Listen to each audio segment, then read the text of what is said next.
Hey guys, welcome back to Electrical Car Repair Live. Our mission in the garage is to save you guys as much money as we can. That's why we make these absolutely free videos and we teach you how to fix your car for free. Let's go ahead and start on it now.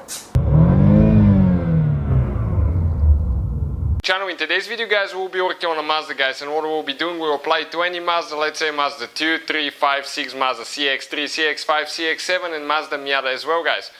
We will show you the most common reason why your radio doesn't work on your Mazda. Now, it's very simple way guys, we'll explain what needs to be done and what needs to be checked, but the most common reason guys why your radio doesn't work will be shared today, and we'll show you how we'll fix the radio on that Mazda CX7.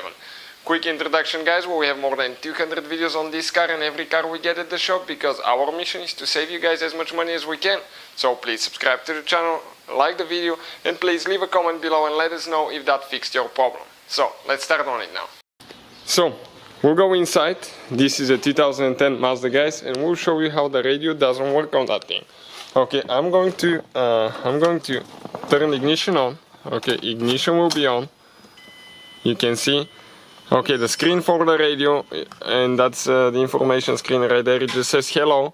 Okay, this is the power button right here. I'm going to press it. I'm going to press any of the buttons. Nothing guys. So you can see radio doesn't work at all. I try to see, even if I click the eject button on the CD will make a sound, nothing. So let us explain now how to do that, how to fix it. Most of the times guys, the radio on Mazda guys, especially the newer vehicles guys, you have a fuse that controls the radio. However, when you check your manual, it will not say radio. Okay, on many Mazda vehicles it will not say radio. Actually it will say something else. Why they did that, I have no idea. Like on this Mazda right here guys, it took us quite a bit to find a radio fuse because it's not listed in the manual, and on the fuse box it's not listed as radio as well. Some vehicles nowadays the fuse is actually behind the radio. Okay, on this one it's not there, and we started checking fuse by fuse and we found out, okay, the fuse that says room, okay, this is for actually for these lights as well. This is for the radio guys, for the radio, they share one.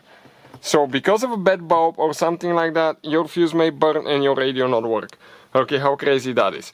Not always it will be under room or anything like that, but check for interior lights, room, radio, accessories, something like that guys. So I'll go ahead, okay, remove that fuse now. Okay, let's go ahead, pull it out. This is it guys. Okay, button fuse. If you need to buy new fuses, you can check out guys in the description of the video below where you can get replacement fuses for amazing price. Okay, we'll have the link in the description of the video, so please check it out. It will be super good deal. And I'll go ahead, put a fuse in. Okay, new 15 amp fuse. Always replace it with the one that is asking for. Lights now do work, so that's a good sign. And I will grab the key quick. Okay, let's see if the radio now will work. Hopefully it does. So I can hear it making noise, so that's good, right? Let's click the button now. Okay, you can see guys, radio does work. So definitely guys, this is the most common reason why Mazda radio will not work. Thank you guys for watching. Please subscribe to the channel. Hopefully guys the video was helpful and we were able to save you money. We guys have more than 19,000 free repair videos on our YouTube channels. Check them out. We have videos that can save you thousands of dollars in future repairs. Thank you for watching and see you guys next time.